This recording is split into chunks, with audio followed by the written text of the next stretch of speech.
Hello friends, हम कर रहे थे सोशल चेंज। सोशल चेंज में हम कहते हैं कि सोसाइटी की वैल्यूज, बिलीव्स, इंस्टीट्यूशंस, सोसाइटी का बिहेवियर चेंज हो जाता है तो पूरे समाज में चेंज होता है। तो इसी चेंज को हम सोशल चेंज कहते हैं। तो पहले हमने किया सोशल चेंज होता क्या है, फिर इसके फीचर्स, इम्प्लीकेशंस एंड हमने किए मोड्स ऑफ सोशल चेंज, जिस वजह से सोशल चेंज आता है। एंड आज हम इस सेशन में करेंगे फैक्टर्स ऑफ सोशल चेंज। जो सोशल चेंज है इनके कौन कौन से फैक्टर हैं। First one is biological factors. Biological factor से पूरी सोसाइटी में चेंज आ जाता है, सोशल चेंज होता है। बायोलॉजिकल फैक्टर क्या होते हैं, जिससे हम कहते हैं कि हमारे देश की पॉपुलेशन है, इनकी नंबर्स में, इनकी कॉम्पोजिशन में, स्ट्रक्चर में चेंज आ रहा है, तो ये बायोलॉजिकल फैक्टर होंगे जिस वजह में सोसाइटी में चेंज आ रहा है। तो पहले हम बायोलॉजिकल फैक्टर्स को क्या कहते हैं कि जो बायोलॉजिकल फैक्टर्स होते हैं ये क्या डिटरमिन करते हैं, number, composition and qualities of generation to come. जैसे आज के जमाने के जो बच्चे हैं, हम कहते हैं न्यू जनरेशन की चिल्ड्रन है, ये बहुत ज्यादा स्मार्ट हैं कंपेयर टू ओल्ड जनरेशन। तो ये क्या है, बायोलॉजिकल चेंज है, जनरेशन टू जनरेशन चेंज होता जाता है। तो हर एक नई जनरेशन होती है, उसके नंबर में, कॉम्पोजिशन में और क्वालिटीज में चेंज होता जाता है। एंड हम ये कहते हैं जो न्यू जनरेशन होती है it is not always the copy of old generation. जैसे हमारी पुरानी जनरेशन थी, नई जनरेशन डिट्टो वैसी नहीं हो सकती। ऑल्दो हमारे जो फेस है, हमारी अपीयरेंस है, हो सकता है हमारा बिहेवियर तक अपने पेरेंट्स से मैच करता हो, लेकिन कहीं ना कहीं डिफरेंस होता है। तो जो नई जनरेशन होती है वो बिल्कुल भी पुरानी जनरेशन की तरह नहीं होती है। जब भी नई जनरेशन का जन्म होगा उसमें थोड़ा थोड़ा चेंज आता जाता है। जो चीज चेंज है, एवोल्यूशन चेंज है, टाइम के साथ, सिचुएशन के साथ चेंज होता जा रहा है। तो हम ये कह सकते हैं जब जनरेशन चेंज हो जाती हैं तो समाज में चेंज होगा ही होगा। हमारी नीड ने हमको चेंज कर दिया, इसीलिए ये सोशल चेंज की तरफ हमको लेकर जाता है। हम ये कहते हैं changes take place according to time and situation. Time and situation के अकॉर्डिंग जो थिंग्स हैं वो बदल जाती है। तो जो सब कुछ सेम नहीं रहता कि ह्यूमन की नेचर कैसे सेम होगी, ह्यूमन का बिहेवियर कैसे सेम होगा, उसमें तो भी चेंजेस आएंगे ही आएंगे। तो जो चेंज है ये नॉर्मल है, ये आता रहता है, जैसे जनरेशन टू जनरेशन चेंज होती जाती है। अगर हम नॉलेज की बात करते हैं, जो कुछ आपके पेरेंट्स ने इतने सालों में सीखा वो आपको बचपन में ही सिखाना स्टार्ट कर देते। इट मीन्स क्या है, पेरेंट्स ने 50 इयर्स 60 इयर्स लगाकर जो नॉलेज को अटेन किया था, आपको वो नॉलेज पहले ही मिल गई, तो आप नई नॉलेज अटेन करते हो। तो ऐसी जनरेशन की नॉलेज में, उसके बिहेवियर में चेंज आ जाता है। इसलिए बायोलॉजिकल फैक्टर्स हैं वो रिस्पॉन्सिबल हैं for the social change. Next is natural factor. Nature ने हमको ऐसा बनाया है कि हम चेंज लेकर आएंगे। नेचर है, अगर पॉजिटिव इंपैक्ट करती है, नेगेटिव इंपैक्ट भी करती है। तो नेचर है, नेचर की वजह से बहुत ज्यादा चेंज हो सकते हैं। Nature place positive and negative role. अगर हम कहते हैं नेचर खुश है, अगर अच्छे से टाइम पर बारिश हो जाए एंड कोई नेचुरल कैलामिटी ना हो, तो इससे क्या होगा, हमारी जो एग्रीकल्चर सेक्टर है इसकी प्रोडक्शन अच्छी होगी, प्रोडक्टिविटी हाई होगी। तो इससे जो फार्मर्स हैं उनकी इनकम इंक्रीज हो जाएगी। जो इनकम इंक्रीज होती है वो क्या रिप्रेजेंट करती है, इकोनॉमिक डेवलपमेंट। इकोनॉमिक डेवलपमेंट होगी और समाज में भी डेवलपमेंट होगी, सोसाइटी का बिहेवियर चेंज होता है। हम कहते हैं जो डेवलप्ड कंट्री है उनका बिहेवियर डिफरेंट है, जो अंडर डेवलप्ड है उनका बिहेवियर डिफरेंट है। तो समाज में इनकम के साथ भी चेंज आता है और इसके लिए जो नेचर है बहुत इंपॉर्टेंट रोल प्ले करती है। अगर नेचर खुश है तो हमें खुशियां प्रोवाइड करवाती है, प्रोस्पेरिटी इंक्रीज होती है। अगर इसके ऑपोजिट फ्लड हो, ड्राउट हो, अर्थक्वेक हो, पेंडेमिक हो, एपिडेमिक हो, तो क्या होगा। अब पेंडेमिक की वजह, कोविड-19 की वजह से हम सब घरों में बैठे हैं, लॉकडाउन चल रहा है, तो इसका इम्पैक्ट क्या पड़ रहा है, इकोनॉमिक डेवलपमेंट है, इकोनॉमिक ग्रोथ है, डिटोरिएट हो रही है। तो इस टाइम जितने भी वर्ल्ड की इकोनॉमीज हैं उनकी जीडीपी ग्रोथ क्या जा रही है, नेगेटिव में जा रही है। 2019 का कोविड जो 2021 में सभी इकोनॉमीज की ग्रोथ रेट को नेगेटिवली इंपैक्ट कर रहा है, अनएम्प्लॉयमेंट इंक्रीज हो रही है। तो ये सब कुछ क्या है, जो भी पेंडेमिक्स होती है, तो जब फ्लड आएगा, फ्लड से सब कुछ ही खत्म हो जाता है और वो लोग वैसा ही जीना सीख लेते हैं। उनको पता है कि जहाँ इस एरिया में फ्लड आता रहता है, तो हम कहते हैं नेचर भी बहुत इंपॉर्टेंट रोल प्ले करती है in the behaviour of social change. And जो चीजें हैं इसकी वजह से डिस्ट्रक्शन होती है। अब डिस्ट्रक्शन होगी, उसके बाद जब हम सब कुछ नया बनाएंगे, वो सब कुछ नया बिल्कुल पहले जैसा नहीं होगा, नया होगा, सोसाइटी में चेंज होगा। चाहे हम मटेरियल गुड्स की बात लगा लें, चाहे हम इंस्टीट्यूशन की बात लगा लें, तो ये सब कुछ क्या होगा, चेंज होगा। तो नेचुरल फैक्टर भी इंपॉर्टेंट रोल प्ले करते हैं in the social change. Next is geographical factors. हमारे देश की लोकेशन कहाँ पर है, साइज क्या है, नेचुरल फैक्टर्स क्या है, ये भी सोशल चेंज की इंपॉर्टेंट रोल प्ले करते हैं। जैसे हम कहते हैं क्लाइमेट इफेक्ट होता है, क्लाइमेट इफेक्ट से लोगों का standard of living, dress, ideas of people, ये सब कुछ चेंज हो जाते हैं।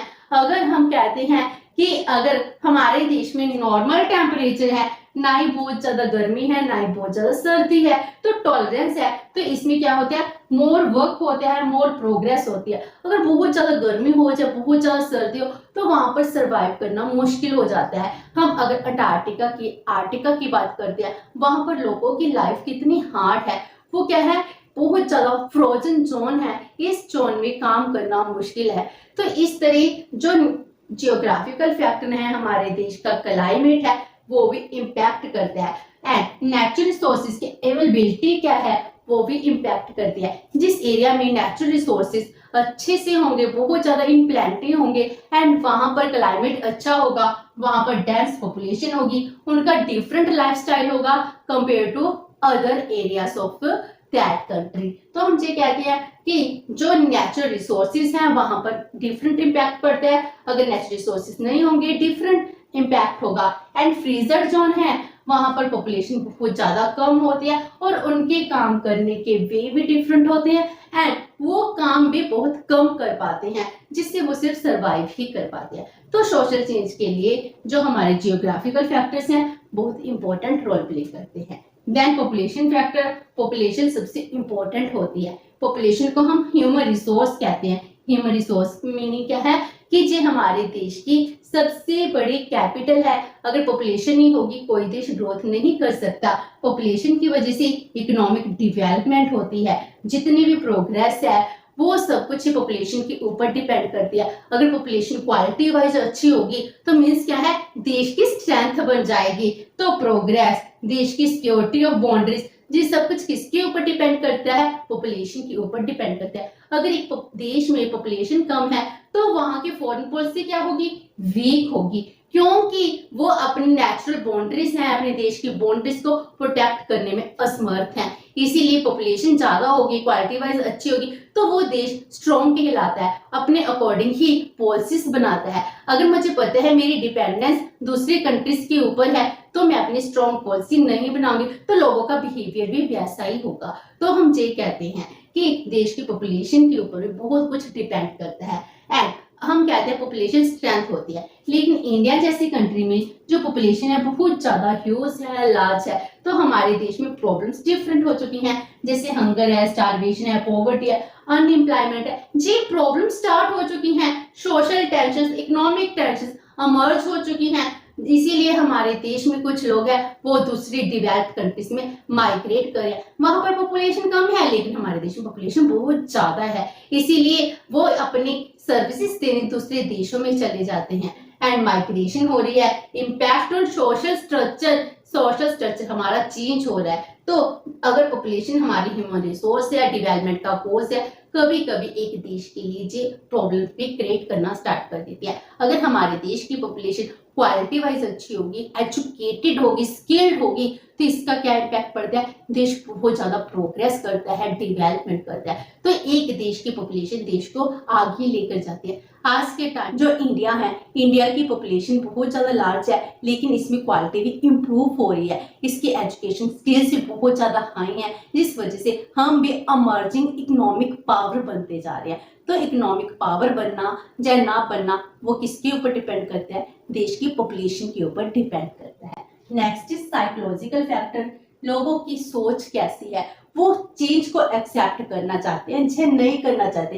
एक्सपेक्टेंसी ऑफ चेंज, अगर वो चेंज प्रेफर करेंगे तो न्यू इन्वेंशन होगी, इससे क्या होगी, डेवलपमेंट होती है। तो उनकी मन में डिजायर क्या है, फॉर द प्रोग्रेस। अगर प्रोग्रेस करना चाहते हैं तो फिर उनकी साइकोलॉजी ही चेंज लेकर आएगी। कुछ लोग होते हैं जो चेंज प्रेफर ही नहीं करते, जो जैसे चल रहा है वो स्टेबल पोजीशन पे ही रहना चाहते हैं। तो अगर हम स्टेबल रहेंगे तो हम चेंज कहाँ से लाएंगे, चेंज नहीं होगा तो हम स्मूथ ऐसे ही स्टेबल इक्विलिब्रियम पर रहेंगे। अगर हम कुछ नया एक्सप्लोर करेंगे तभी जाकर तो क्या होगा, हमारी डेवलपमेंट होगी। Next is cultural factor. Cultural factor, हमारे देश का कल्चर बहुत ज्यादा इम्पैक्ट करता है, लेकिन आज के टाइम में वेस्टर्न कल्चर है कितना फेमस हो रहा है, इसका पूरे वर्ल्ड पर इम्पैक्ट इंक्रीज हो रहा है। हम कहते हैं हम हर एक कंट्री है जो डेवलपिंग है वो कह रही है वेस्टर्न कल्चर को अडॉप्ट कर रही है, जिस वजह से impact on living, dresses, relation in सब में चेंज आ चुका है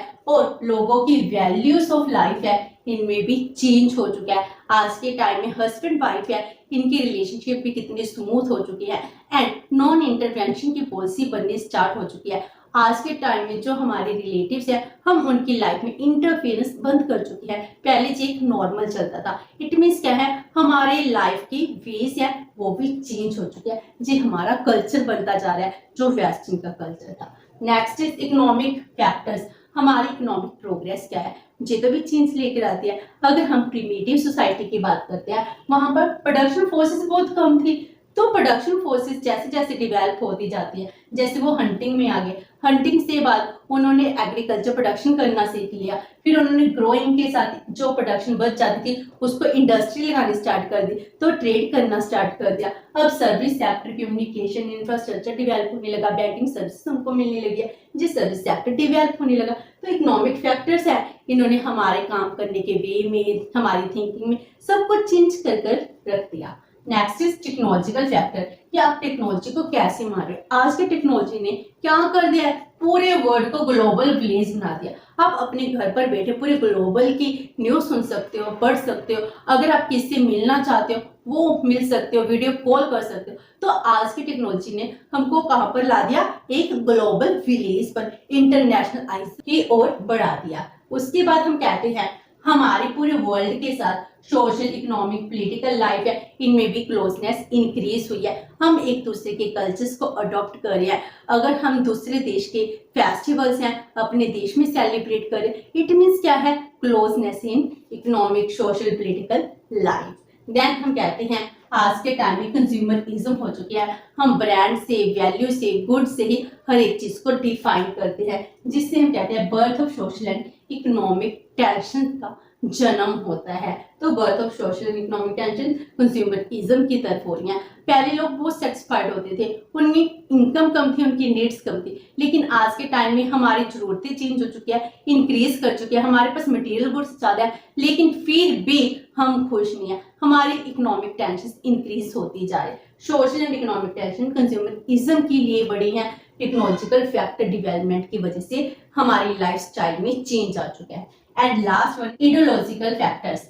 हमारे देश की इडियोलॉजी क्या है, हम किसको मान रहे हैं, वो भी इंपॉर्टेंट रोल प्ले करती है। जैसे हम कहते हैं प्रिमिटिव सोसाइटी में चर्च का पूरा कंट्रोल था, जब हमारी सोसाइटी बननी स्टार्ट हुई, हमने इकट्ठे रहना स्टार्ट किया, तो उसमें चर्च सबसे इंपॉर्टेंट थी। वो चर्च के लीडर थे, प्रीस्ट थे, वो ही पूरी वर्ल्ड को, पूरी सोसाइटी को कंट्रोल करते थे। उसके बाद लिबरलाइजेशन का टाइम आता है, तो लिबर्टी के लिए हम डेवलपमेंट करते हैं, कैपिटलिज्म की ग्रोथ होती है, फिर सोशलिज्म, मार्क्सिज्म आ जाता है, जिसमें कहते हैं कैपिटलिज्म को खत्म कर दो, उसके लिए इसके रिसोर्सेज है, वो रिसोर्सेज किसके पास होने चाहिए, कुछ लोगों के पास ना होकर पूरी सोसाइटी के होने चाहिए। और 20th सेंचुरी में वेलफेयर स्टेट का कॉन्सेप्ट अमर्ज होता है। आज के टाइम में स्टेट हमारी लाइफ के हर एक पार्ट में इंटरफेरेंस कर रही है, तो सोशल रिफॉर्म्स हो रहे हैं, जिस सब रिफॉर्म्स हैं आज के टाइम में अमर्ज हो रहे हैं। तो आइडियोलॉजिकल फैक्टर्स हैं, वो भी सोसाइटी के बिहेवियर को चेंज लाते हैं। तो जीते हमारे factors of social change. And next session में हम करेंगे hinders in the way of social change. Hopes कि आपको ये सेशन अच्छा लगा होगा। अगर आपकी कोई क्वेरी है तो post in the comment box में, वीडियो अच्छी लगी तो please like and share with your friend. Thank you so much and have a nice day.